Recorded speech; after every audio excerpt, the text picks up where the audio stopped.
2장 그리스도의 죽으심과 이를 통한 인간의 구속. 자, 제5항 우리 같이 함께 제목부터 읽고 들어가도록 하겠습니다. 제5항 복음의 보편적 선포. 더욱이 십자가에 못 박히신 그리스도를 믿는 자마다 멸망하지 않고 영생을 얻는다는 것이 복음의 약속이다. 이 약속은 회개하고 믿으라는 명령과 더불어 모든 민족과 모든 사람들에게, 즉 하나님께서 그분의 선하신 기쁘심을 따라 복음을 보내시는 모든 이들에게 보편적으로 차별 없이 전파되고 선포되어야 한다. 자, 오늘은 복음의 보편적 선포. 지난 시간까지 그리스도의 죽으심에 대해서, 대속적 죽으심의 무한한 가치, 무한한 가치를 이유가 뭔가, 그것들을 우리가 쭉 생각을 해봤습니다.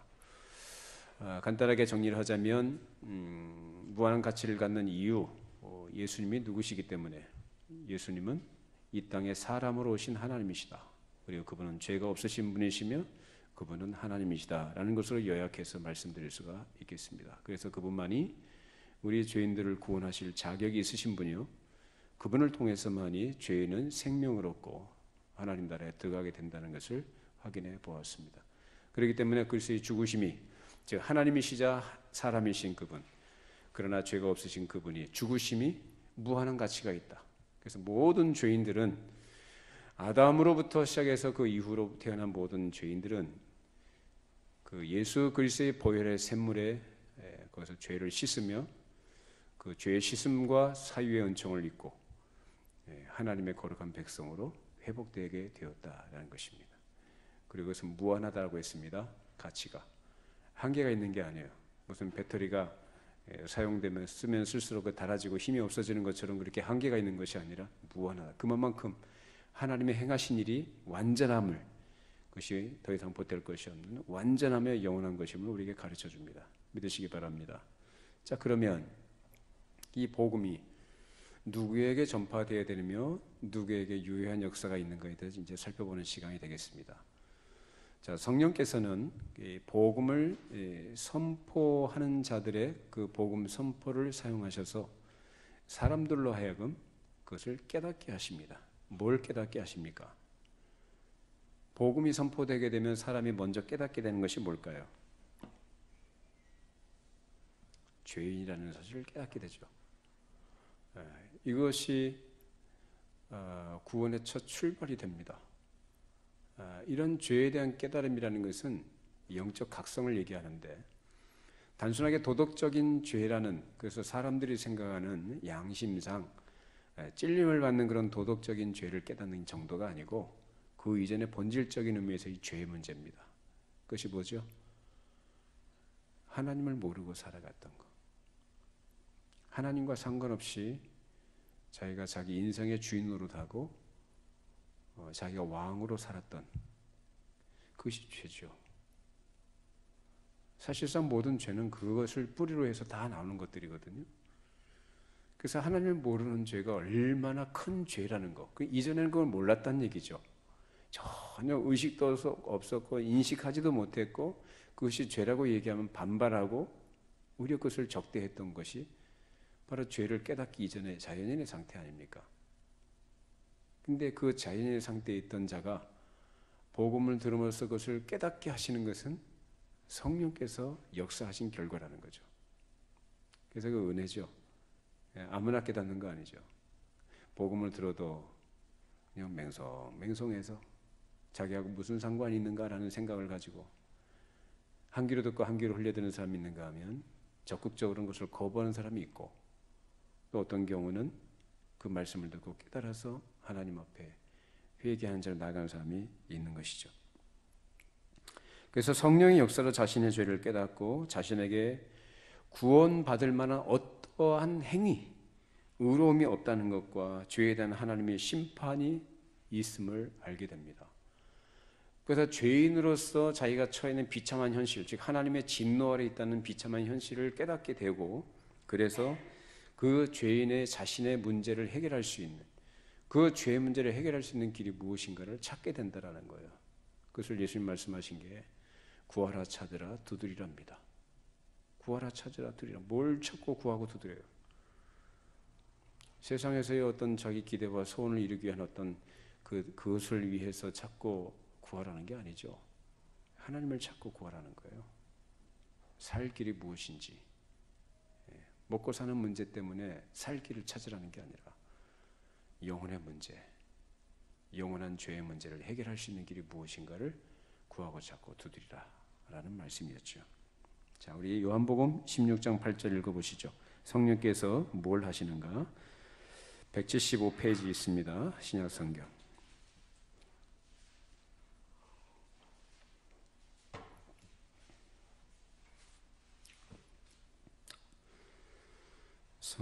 성령께서 무엇을 하시는가? 요한복음 16장 8절 말씀 읽어보시죠. 그가 와서 죄에 대하여, 의에 대하여, 심판에 대하여 세상을 책망하시리라.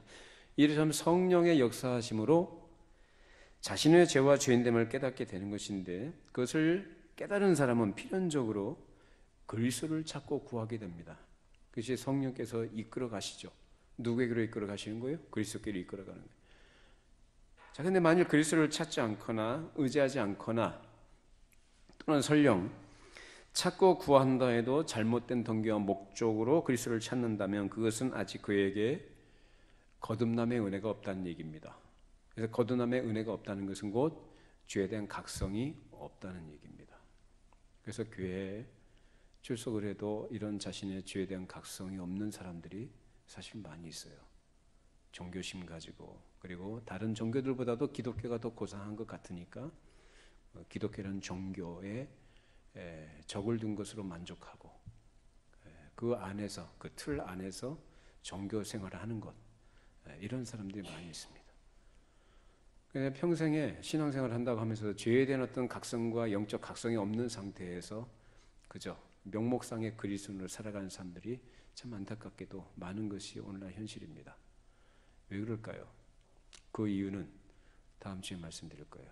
오늘은 이 부분에 대해서 얘기합니다. 복음의 보편적인 선포.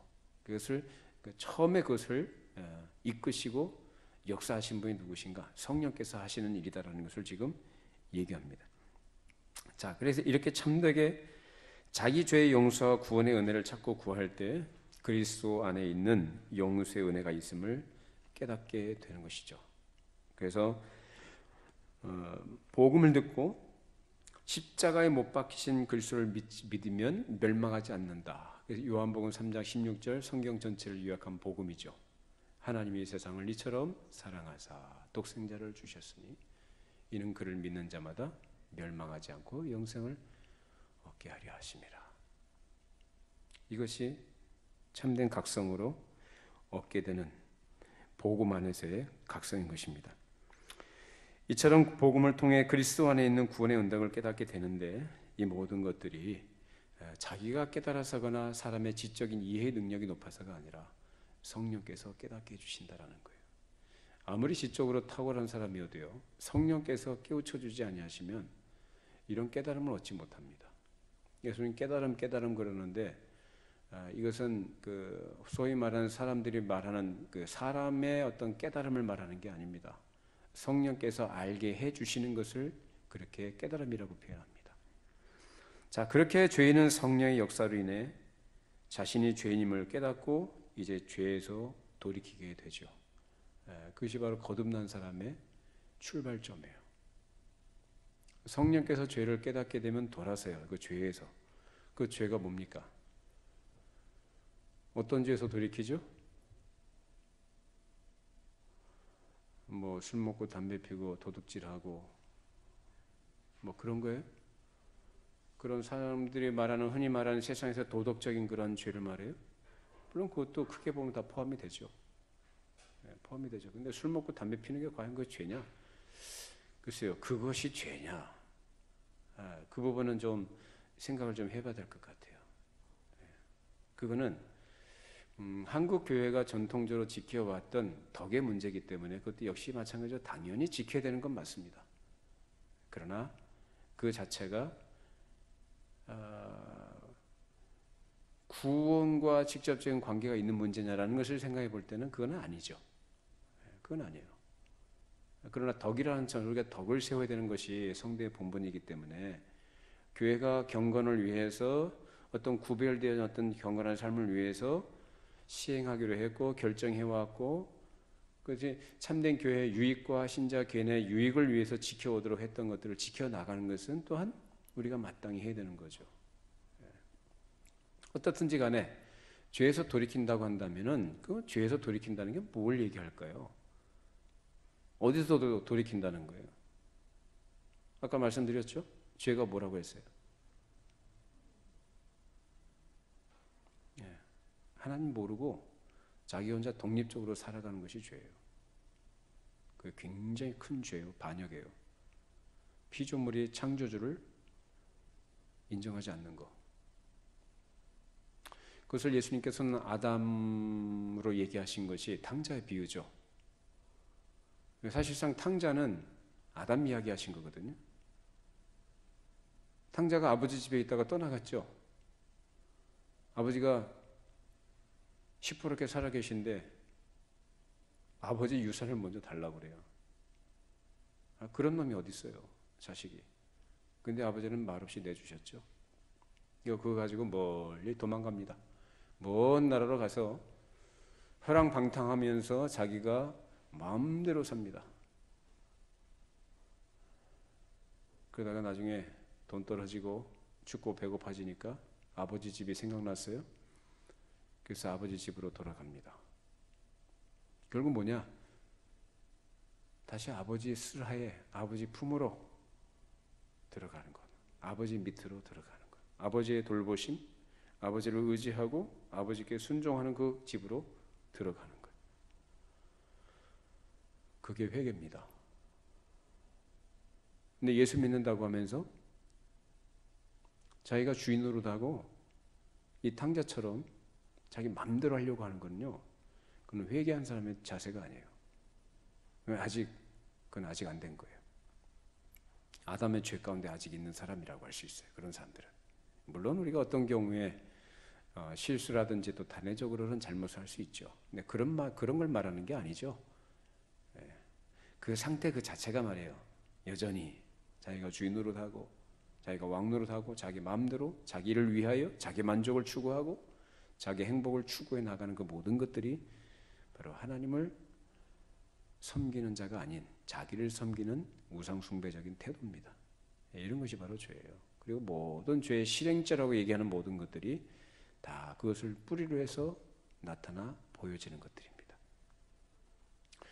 여러분 요새 하도 사회 이슈가 돼가지고 미투 뭐 그런 거 있죠. 요새 사회적으로 많이 얘기가 나오고 있죠. 그런 걸 보면서 우리 사회가 얼마나 골마 터졌는가. 이건 뭐 어느 그렇지 않은 영역이 없어요.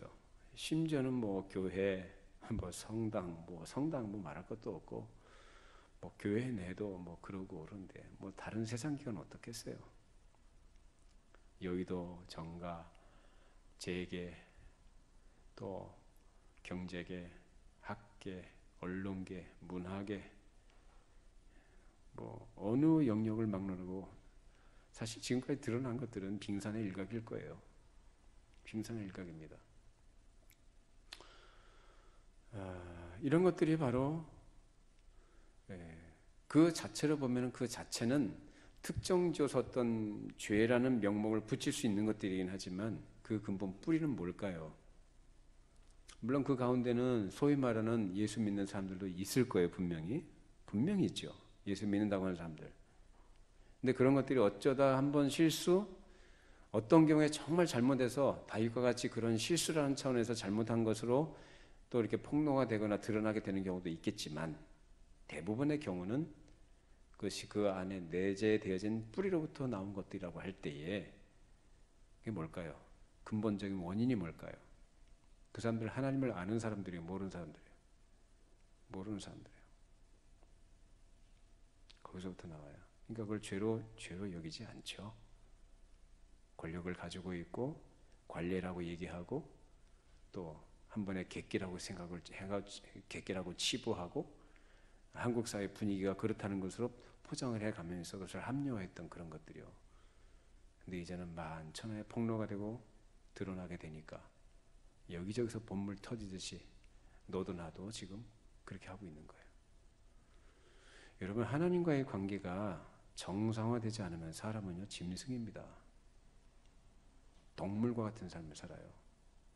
얼굴은 멀쩡하고 외모도 반듯하고 선하게 생겨도요, 세상에서 성공을 했다고 할지라도, 출세했다고 할지라도 짐승입니다. 보시잖아요, 요새 우리. 봐요, 안 봐요? 보고 있죠. 그게 사람입니까? 정상적인 사람으로서의 일반적인 상식과 도덕에도 미치지 못하는 그러한 행태들이 과연 그게 사람의 모습이냐 이 말이에요. 짐승 같은 삶이죠. 인격을 무참히 짓밟고 한 사람의 인성을 파괴하면서 삶을 파괴하는 그런 것들이, 그게 어떻게 사람이라고 할 수 있습니까? 그런 길에 살았던 자들이 복음을 듣고 하나님 앞에 회개하고 돌아서게 된다는 것입니다. 이렇게 회개는 죄인이 하나님께로 돌아서게 되는 것인데, 그러면 이 회개는 인간의 자발적인 의지를 갖고 되는 것인가? 회개의 근거가 뭘까요? 회개의 근거가, 내가 회개하고 싶다고 해서 회개가 되는 게 아니에요. 사람은 회개 안 하고 싶어 하는 게 사람이에요. 그렇게 회개하게 하시는 것이 하나님의 은혜가 그 출발점이 됩니다. 그 은혜가 회개를 가능하게 하는 것이지, 은혜가 없이는 사람이 회개를 할 수가 없어요. 죄 가운데서 계속 살아가고 죽을 때까지 회개할 줄 모르고 그 상태에 있다가 그냥 이 세상 끝내는 것이 바로 죄인들의 비참한 현실입니다. 그렇기 때문에 회개도 역시 하나님의 은혜로 가능하다는 것입니다. 그래서 내가 회개했기 때문에 제 용서를 받는다는 게 아니라 하나님의 은혜로 회개가 되어졌기 때문에 용서받은 것이라는 거예요. 그래서 죄의 용서의 근거가 내가 회개했기 때문에가 아니고, 무엇이 그 근본 뿌리가 됩니까? 그 시작입니까? 하나님의 은혜가 있어야 됩니다. 그 은혜가 있어야만 회개가 된다는 거예요. 그 하나님의 은혜를 우리가 얘기할 때, 그러면 인간의 책임은 없는 것이냐? 아니죠. 하나님의 은혜로 시작되어지는 회개라고 하지만 동시에 무엇이 요구가 되는가? 우리 인간의 책임이 요구가 됩니다. 그래서 회개하라는 명령이 있는 거예요. 우리 인간의 책임이 필요 없을 것 같으면 회개하라는 말씀을 안 하죠. 그냥 하나님 혼자 다 하시죠. 오해하지 마세요. 그러면 하나님의 은혜와 인간의 자발적인 노력 또 애씀이 협력이 돼서 그런 그 결과를 이루는 것이냐? 아니에요. 인격적인 믿음의 반응으로서의 우리의 순종입니다. 어떤 보탬이나 어떤 협력이라는 차원의 문제가 아니라 인격적인 반응이에요. 우리를 하나님이 그 형상으로 지으셨잖아요. 인격체로 지으셨어요. 우리를. 로봇이 아니에요. 기계가 아니에요. 인격체로서 하나님을 사랑하는 것도 인격적으로지 기계적으로 하는 거 아니잖아요. 회개도 마찬가지. 자, 그럼 왜 회개하라고 했을까? 인간이 죄를 깨닫고 죄로부터 멀어지기 위해서 인격적으로 애쓰는 것을 요구하시기 때문에 회개하라는 것입니다. 이때 이것이 인간의 내적인 힘이나 능력으로 되는 것이 아니라 우리는 오직 이것이 하나님의 은혜로 되는 것임을 인정해야만 합니다. 하나님의 은혜로 회개가 되는 줄로 믿으시기 바랍니다. 그리고 그것을 인정하셔야 합니다. 내가 할 수 있는 게 아니에요. 그럼 믿음도 마찬가지인데요. 인간에게서 믿음이 나오는 게 아니죠. 성령의 은혜로 인해 믿음이 발생하고 그 믿음을 가지고 그리스도께로 달려가는 것, 이것이 하나님의 은혜라는 것입니다. 근데 역시 이것도 우리 인간으로 하여금 믿으라고 명령합니다. 믿음의 원천은 하나님이신데 우리 보고 또한 뭘 요구하세요? 믿으라고 명령하시는 거예요. 믿음에 대한 반응이에요. 그 은혜에 대한 반응입니다. 즉 은혜로 발생된 믿음은 우리를 능동적으로 만들어서 그리스도에게로 나아가도록 한다는 것입니다. 따라서 진정한 믿음은 무엇을 이끌어내는가? 순종을 이끌어냅니다. 믿음이 있다고 하면서 순종하지 않는 것은 그건 믿음이 아니에요. 믿음은 반드시 무엇과 같이 갑니까? 순종. 그래서 순종까지 같이 가는 것이 바로 참된 믿음이라는 거예요. 이처럼 진정한 회개와 믿음은 그 진정성으로 확인될 수 있는 것인데, 진정한 회개는 죄에서 떠나는 것이며 진정한 믿음은 자신의 불의를 가리기 위해서 오직 그리스도 이외에는 아무것도 없음을 인정해 드리는 것입니다. 이것이 바로 우리가 받은 하나님의 은혜요, 복음으로 변화되어진 우리의 삶의 현실인 것입니다. 우리 항상 하나님의 말씀에 귀를 기울이고 그 은혜를 아는 자로 그 말씀에 순종하며 살아가기를 바랍니다. 이것이 복음을 받은 사람들의 복입니다. 자, 그러면 이 복음은 그 대상이 누군가? 그 복음의 대상은 모든 민족입니다. 성경에 보면은 유대인이나 헬라인이라는 표현들이 나와요. 이것은 유대인들 입장에서는 사실 유대교에 충실한 사람들 입장에서 봤을 때 용납이 안 되는 거죠. 그러나 하나님의 부르심은 차별이 없는 줄로 믿습니다. 유대인이나 헬라인이나 자유인이나 종이나 배운 자나 못 배운 자나 부한 자나 가난한 자 차별 없이 모두에게 복음이 증거되도록 하신다는 것입니다. 자, 그럼 이런 믿음이 어떻게 발생하는가 한번 찾아보십시다. 로마서로 넘겨보시죠. 로마서 10장 말씀. 로마서 10장 8절에서 13절까지 그리고 17절 따로 읽어보죠. 253페이지 있습니다.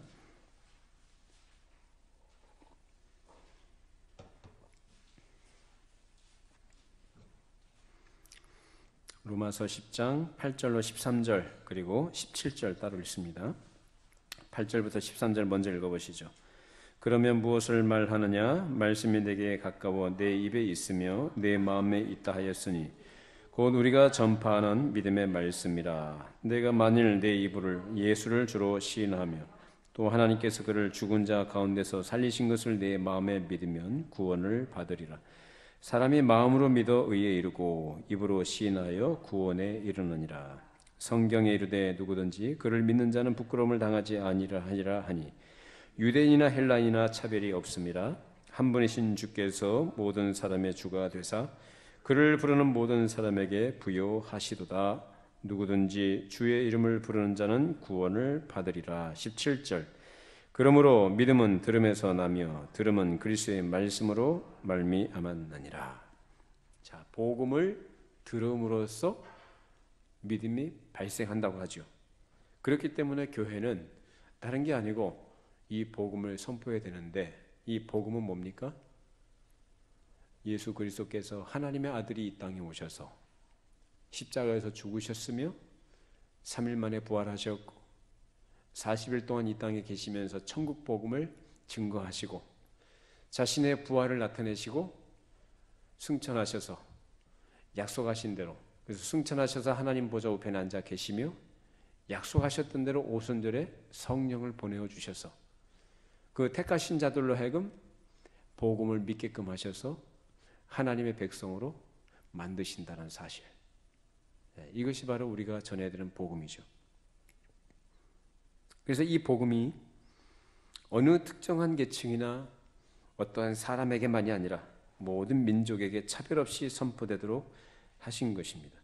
사도행전 1장 8절 같이 함께 읽어보시죠. 사도행전 1장 8절 말씀.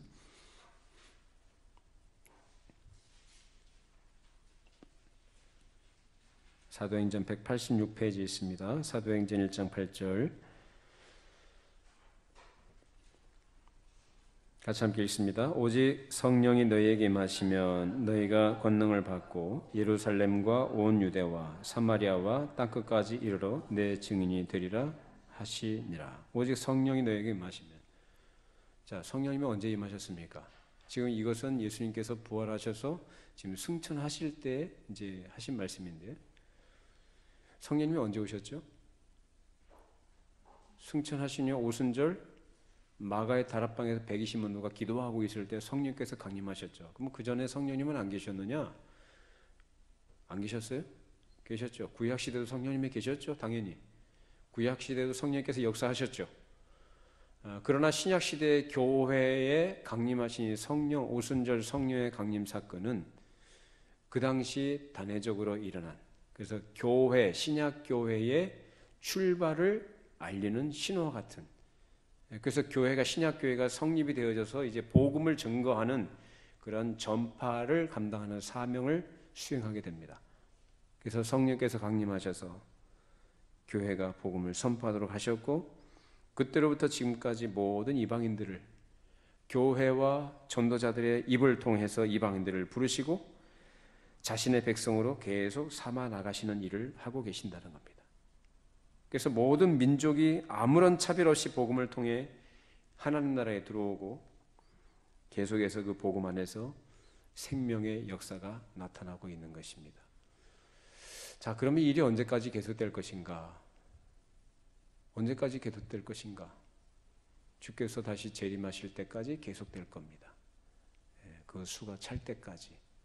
그 수가 얼마인지는 몰라요. 그런데 그 수가 많을 것이냐 적을 것이냐, 그 절대적인 수는 우리가 알 수가 없어요. 그러나 구원받는 자와 구원받지 못한 자의 수를 비교하자고 한다면 구원받는 자의 수는 적을 것이다라고 분명히 말씀하셨습니다. 그렇다면 이 구원이 모두에게 허락된 것은 아니다라는 얘기죠.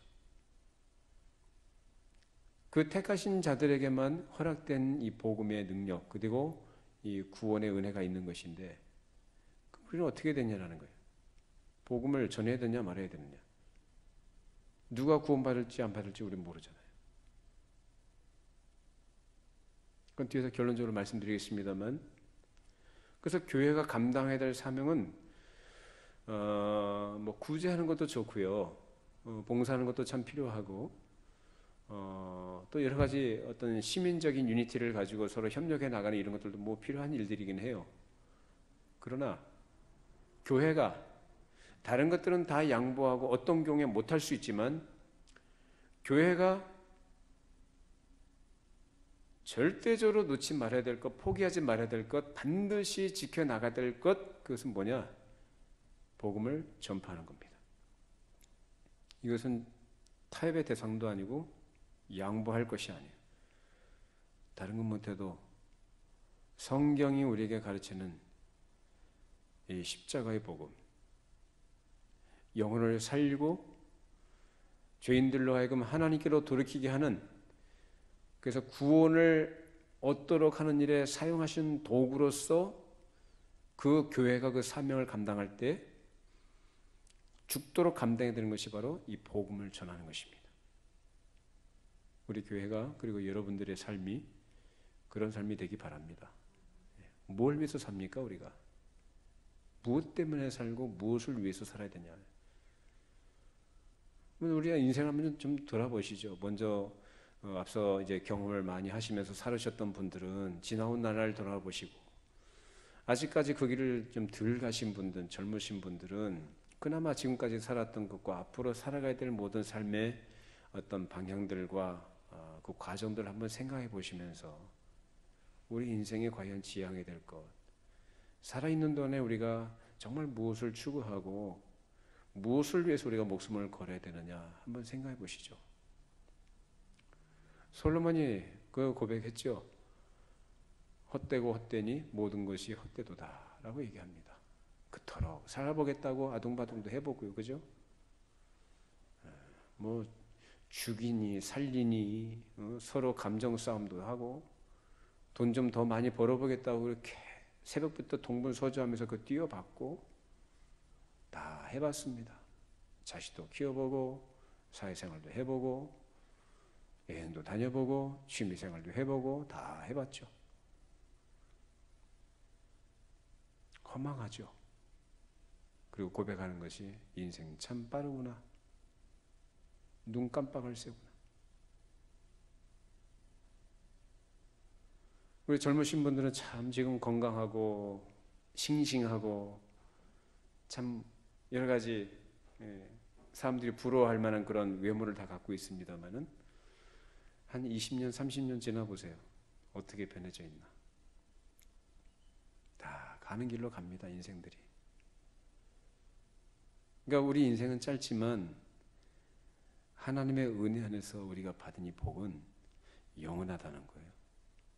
그래서 우리가 생각하면서 그냥 미련에 얽혀있는 인생들처럼 당장 눈꺼풀이 뭐가 씌어가지고 이 세상에 전부인 것처럼 살아가는 그런 사람들처럼 이 세상에 속한 것들에 몰입해서 살아갈 게 아니라, 그것이 바로 죄라고 했지 않습니까? 거기서 돌이켜서 이제 하나님을 아는 자답게 살아가는 것인데, 그 하나님을 아는 자답게 살아간다는 것은 그 복음의 가치를 아는 사람이에요. 그래서 그 가치를 아는 사람들은 그 가치를 지향하게끔 되어 있거든요. 가치를 모르는 사람들은 그냥 명분으로는 동의하고 명분으로는 지지하지만 가치를 정말로 모르는 사람들은 그걸 따라서 살아갈 수가 없어요. 자기가 정말로 속으로 가치 있게 여기는 것을 따라서 살아갈 수밖에 없어요, 사람은. 그러니까 예수 믿는다고 하지만은 복음의 가치가 뭔지를 모르고 하나님 나라에 속한 가치가 뭔지를 제대로 모르는 사람들은, 그래서 겉으로는 다 지지하고 동의하고 협력하는 것 같지만 속으로는 다 자기 구할 것을 구하면서 세상에 속한 것들을 추구하며 살아갑니다. 그렇기 때문에 그 삶에 능력이 없어요. 그 삶에 복음의 능력이라는 것이 없어요.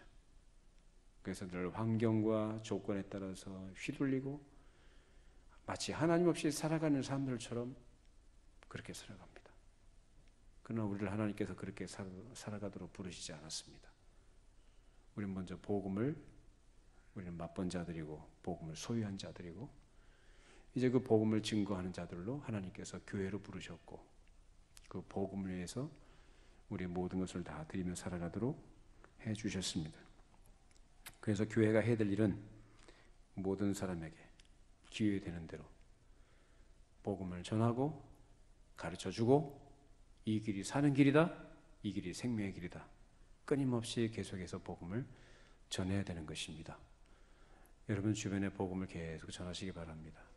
기회 되는 대로 전하세요.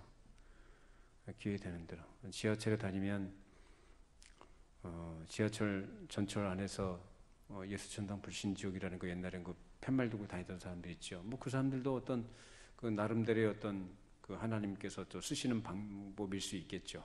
그러나 다 그렇게 하라는 것도 아니고, 누구나 다 뭐 목사가 되겠느냐, 사도가 되겠느냐, 누구나 다 교사가 되겠느냐, 그렇게 말한 것처럼 각자에게 주신 은혜의 분량이 있는 것이고, 살아가는 삶의 조건들이 다 달라요.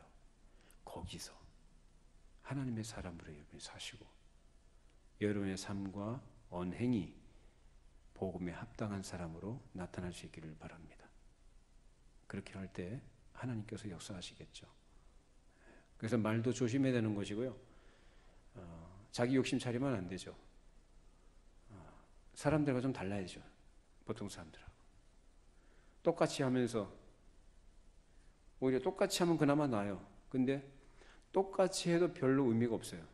근데 똑같이 해도 시원찮을 판에 그보다 못하면 되겠냐 말이에요. 예수 믿는 사람이. 그렇게 못하면서 할렐루야, 예수 믿으세요. 이건 아니죠. 이런 것 때문에 사실 오히려 더 역효과가 나지 않습니까?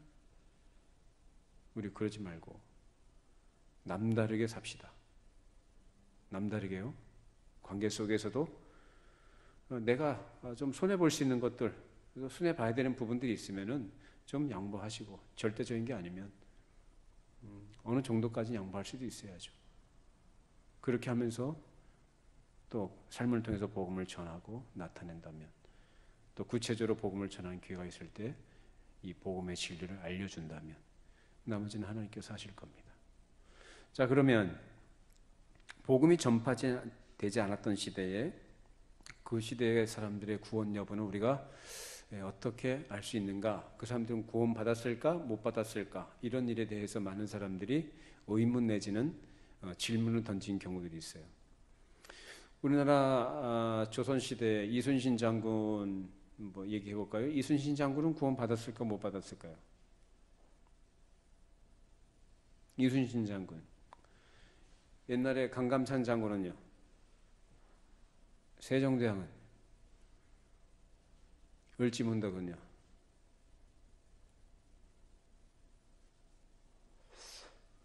이 사람들 옛날 사람들이죠. 그러니까 복음이 우리나라에 들어오기 전에, 그죠? 복음이 들어오기 전에 시대에 살았던 사람들이 있을 거 아니에요. 많잖아요. 그 사람들은 복음을 듣지 못했는데 구원 받았을까 못 받았을까라는 거예요. 어떻게 생각하세요?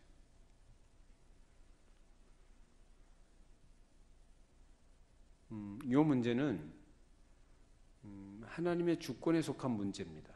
이 구원 여부의 문제는 하나님의 주권에 관한 문제고 그 주권과 연관되는 문제예요. 자, 그런데 분명히 성경이 하나님의 말씀이고 모든 시대에 변치 않는 진리라고 하지 않습니까? 근데 성경 말씀이 뭐라고 기록이 되어 있죠? 그래서 우리 항상 성경으로 돌아가야 돼요. 내 생각이나 어떤 합리적인 이론을 가지고 이럴 것이다 유추해서도 안 되는 것이고 성경으로 돌아가는 것이 가장 정확합니다. 그러나 그 이상의 문제에 대해서는 우리가 이해되지 못하는 부분들이 분명히 있어요. 근데 그 부분은 우리가 어떻게 해야 되냐라는 거죠. 그거 우리 몰라요. 하나님의 주권에 맡겨드릴 수밖에 없어요. 자, 우리 성경을 찾아보십시오.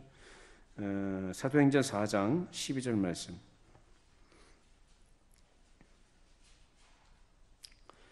사도행전 4장 12절 말씀 같이 함께 읽어보시죠. 다른 이로서는 구원을 받을 수 없나니 천하 사람 중에 구원을 받을 만한 다른 이름을 우리에게 주신 일이 없음이라 하였더라. 다른 이로서는 구원을 받을 수 없다. 그래서 예수 그리스도 이름 이외에 우리에게 구원을 주시는 이름이 없다는 거예요. 다른 이름이에요. 그러니까 예수님의 이름을 믿는 길 이외에는 구원의 길이 없다. 사람의 선행, 이순신 장군 하면 훌륭하죠. 울지문도도 훌륭하고 강감전도 훌륭하고 세종대왕도 훌륭하고 다 훌륭하죠. 근데 사람이 그런 것들로 구원 얻거나 정상 참작이 되는 게 아니고 그건 하나님께서 하실 일이야. 그러나 우리에게 오늘 분명한 진리의 말씀으로 우리에게 주어진 이 시대를 살아가고 있는 우리에게 있어서 이것이 얼마나 우리에게 큰 복인가. 이 기록된 말씀을 가지고 읽고 우리가 배우고 알아갈 수 있다는 것이 얼마나 큰 복인가. 그것을 우리는 감사해야 될 것입니다. 감사하면서 이전에 우리가 복음을 듣지 못했던 그 시대에 살았던 사람들이 안타까운 마음을 가지고 있어서 그렇게 애타하는 마음을 가지고 있다면 오늘날도 기록된 말씀이 우리에게 주어진 이 시대를 살아가고 있는 이 시대에도 복음을 듣지 못해서 죽어가는 사람들이 있다는 겁니다. 우리가 뭐 해야 되느냐? 복음을 전해야죠. 하이퍼 칼빈주의자들이라는 사람들이 있었어요. 네, 그런 사상을 가진 사람들이 오늘날도 많이 있죠. 하나님의 절대 주권만을 얘기하는 사람들이에요.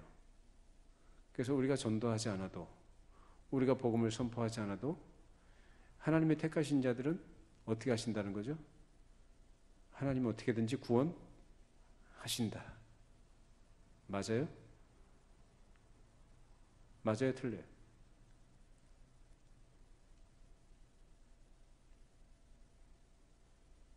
그럼 사도 바울도 복음 전할 필요 없었죠? 사도들이 복음 전할 필요 없었죠. 그죠? 하나님이 그냥 그 능력으로 다 구원하시면 되잖아요. 근데 하나님은 그렇게 안 하신다고요. 복음을 전하게 하셨고 복음을 듣게 하시고 그 들음으로써 그들에게 믿음이 발생하도록 역사하신다라는 거예요. 우리 성경을 한번 확인해 볼까요? 자, 우리 로마서 10장을 찾아보시죠. 로마서 10장 14절 15절입니다.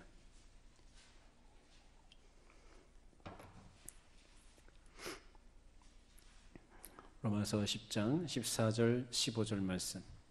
자, 우리 같이 함께 읽어보시죠. 그런즉 그들이 믿지 아니하는 일을 어찌 부르리요? 듣지도 못한 일을 어찌 믿으리요? 전파하는 자가 없이 어찌 들으리요? 보내심을 받지 아니하였으면 어찌 전파하리요?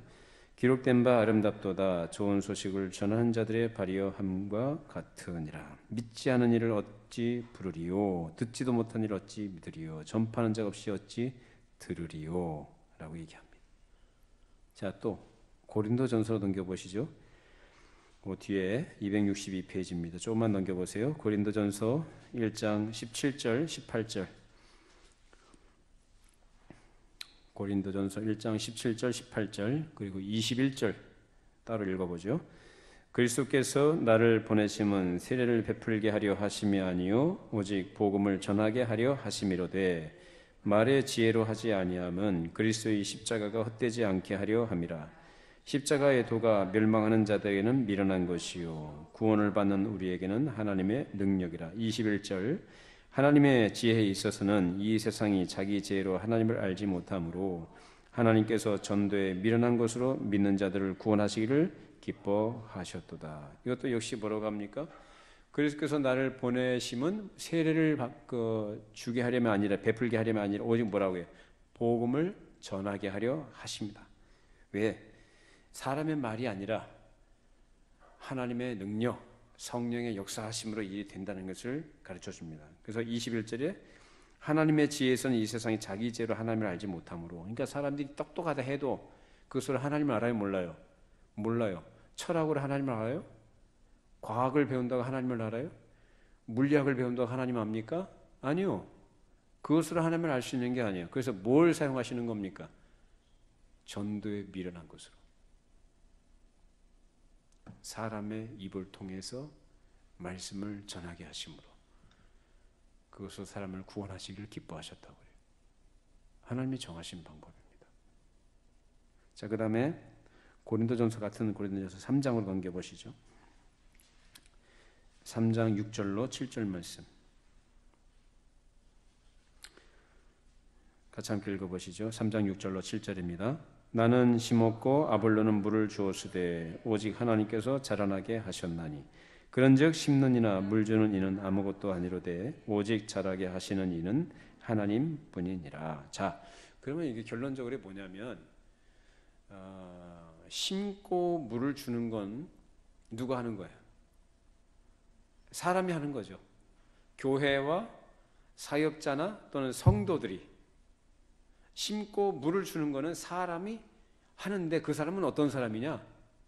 이미 하나님의 은혜로 생명을 얻은 자들, 먼저 다른 사람에 의해서 심고 물을 받고 양육을 받은 사람들이에요. 그런 사람들이 이제 다른 사람을 어떻게 하는 거예요? 살려나가는 일의 도구로서의 역할을 하게 되는 것이라 그 말입니다.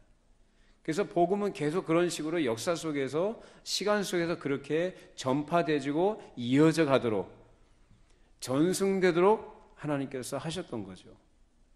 그러나 중요한 건 뭐냐? 심는 이와 물 주는 이는 아무것도 아니다라는 거예요. 어떤 의미에서 아무것도 아니에요? 하지 않아도 된다는 그런 의미가 아니라 그것으로서 사람이 구원을 얻거나 그것으로 사람이 그 자체로서 사람이 자라나는 것은 아니다라는 거예요. 결국은 뭐예요? 하나님이 하신다는 겁니다.